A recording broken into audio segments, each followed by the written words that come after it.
Hello, everyone. It is Nina, and you have made it to the very end. I hope that you got a lot of nuggets of information out of this little educational series that you can put to use in your life so that you understand why these things that cause cellular inflammation are so important and how they can be so insidious. A lot of those symptoms that you saw on some of those slides seem like things that we just get used to. The ringing in our ears. Sometimes we don't even realize we have ringing in our ears until we take a camping trip or a beach vacation where there's silence around us and we realize that we have this persistent ringing in our ears. And oftentimes by the time we're done with vacation, we've decreased our toxin load and our stress levels so much that that ringing is gone.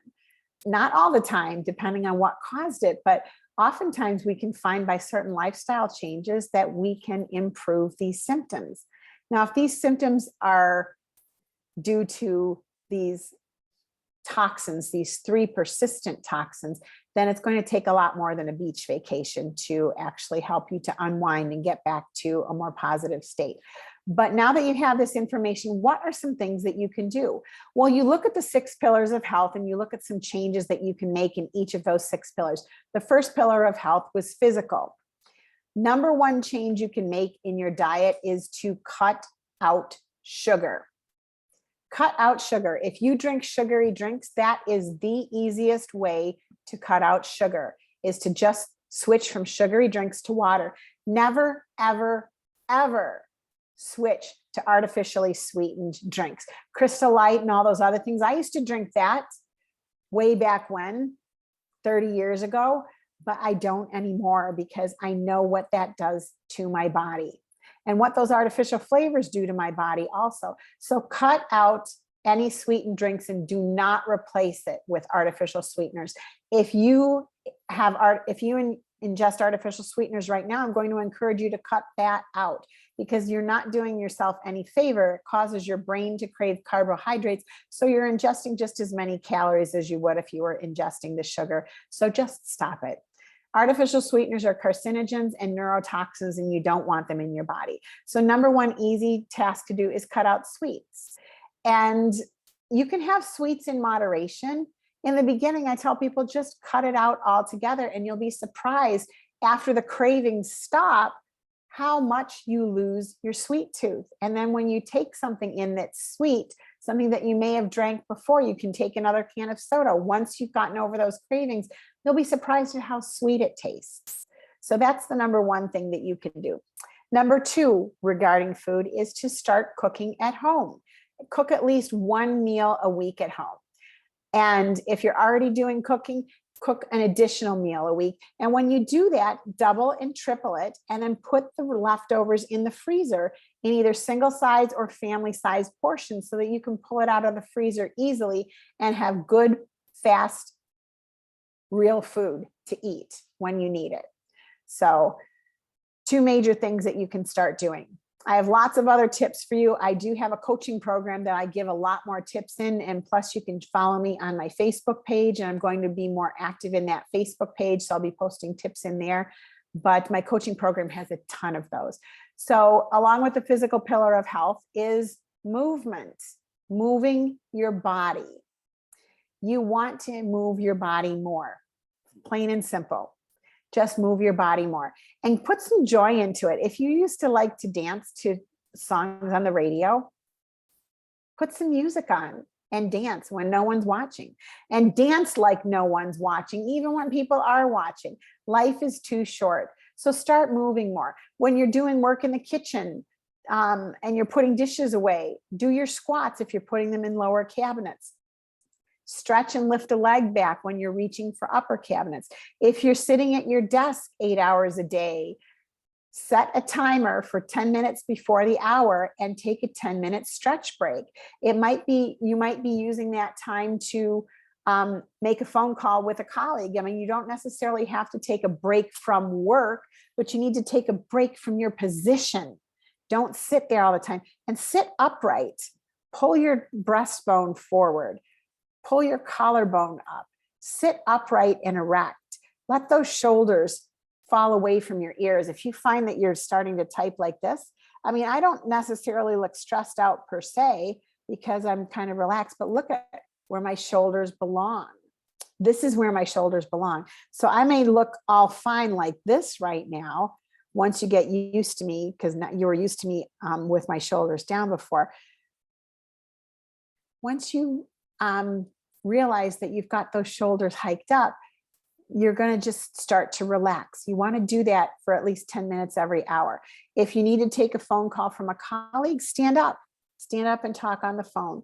I don't know if you still have corded phones at work, but those cords will reach when you're standing up, unless you are like Hakeem Olajuwon or something like that, and you're 7 feet tall. So stand up when you're making your calls, move around, get out and walk around the office, walk outside if you can, just for 5 minutes, if that's all you can do. Although it's winter here at this time that I'm recording this, and it's the Midwest. So by the time you get your coat on and all bundled up, your 5 minutes are over that. So but keep water next to you so that you can stay hydrated throughout the day.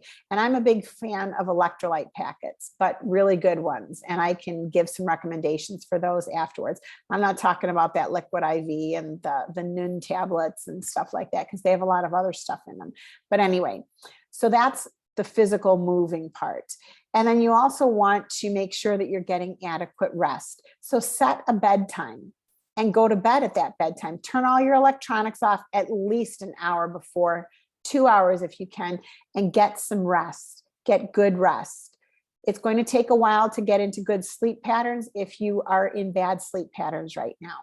And you may wake up a little more tired if you start getting more rest, because you're cutting off all of that adrenaline. So don't say, oh my gosh, I can't get more rest because I'm more tired. Give it a couple of weeks and see how you feel after a couple of weeks, after you've gotten used to that adrenaline cutting off, and then see how you feel then. So that's the physical. The mental, what you want to do is you want to see where your stressors are in your mental pillar of health. And then you want to challenge yourself. You want to read something every day. You want to exercise your brain in a healthy fashion. So pick something up, make it inspirational, because then you're going to kill two birds with one stone, because you really want to fill yourself with positivity also. So do something for the mental pillar of health each and every day. And as far as your emotions go, start identifying when those emotions, sorry, there's a little fuzzy flying in the light here, but identify what emotions are predominant in your day. Do you walk around sad all day? Do you get easily angered? Do you get flustered and frustrated? Do you get overly excited? Or do you stay flat all day? What are your predominant emotions? And start paying attention to that. And then start cultivating. You can literally put your hand over your heart and take deep breaths. And even close your eyes and you can just cultivate, I am joy, I am peace, I am enough. And start cultivating healthy emotions in your life. I am calm, I am peaceful if you're overly excited. So make sure that you're balancing yourself out emotionally also. And then the spiritual pillar of health, I tell people to really focus on this with inspiration and journaling. Journal in the morning when you wake up, and journal at night before you go to bed, even if it's just 1 or 2 sentences.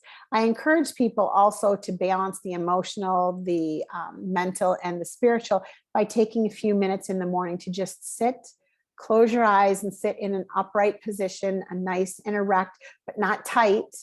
Drop your shoulders away from your head and just take nice deep breaths.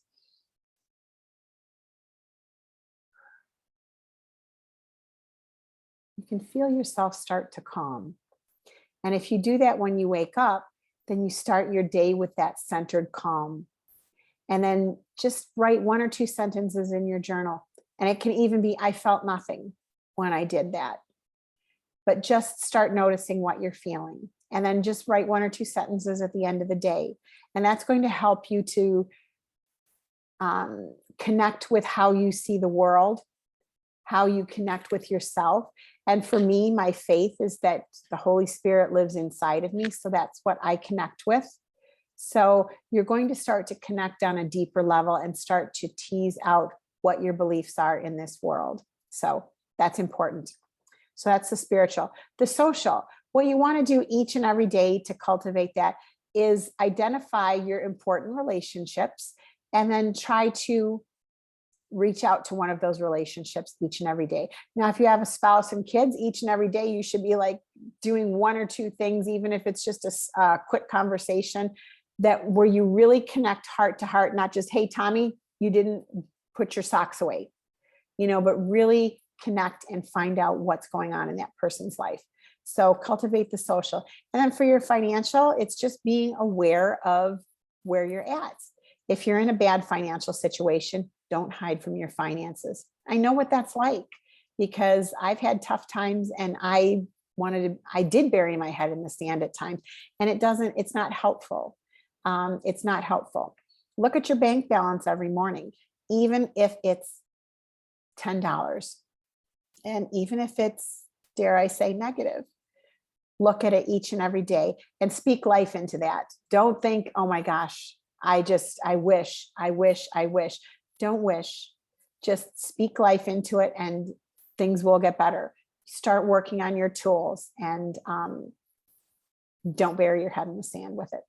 So those are things that you can do for each of your 6 pillars of health.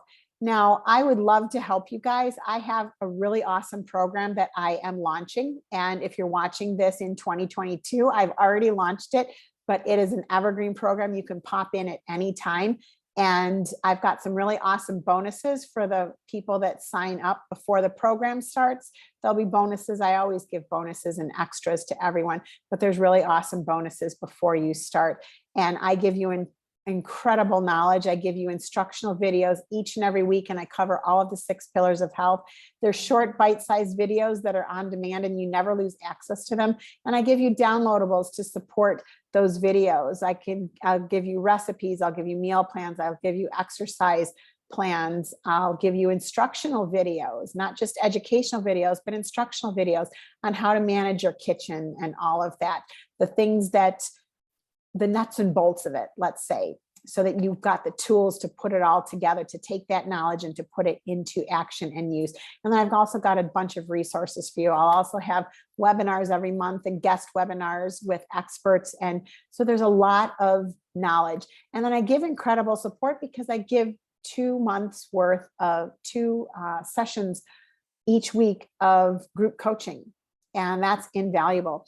So go to my page, bit.ly/D, capital E, capital T, capital O, capital X 2022. Detox 2022. But detox has to be capitalized. And then watch the video there. You're going to get some more information that is complimentary. And then I'm going to give you an offer that you just can't refuse. I guarantee that you will get so much free bonus stuff and that there is no level of support like this in the industry right now. So I encourage you to go over there and check that out. But I hope that this series was beneficial for you. I hope it opened your eyes. I hope that you choose to make the changes you need to make to live the happiest, healthiest, most vibrant life ever. So head on over to Detox 2022, bit.ly/detox, all capital, 2022. And I look forward to seeing you on the other side. Good night, everyone.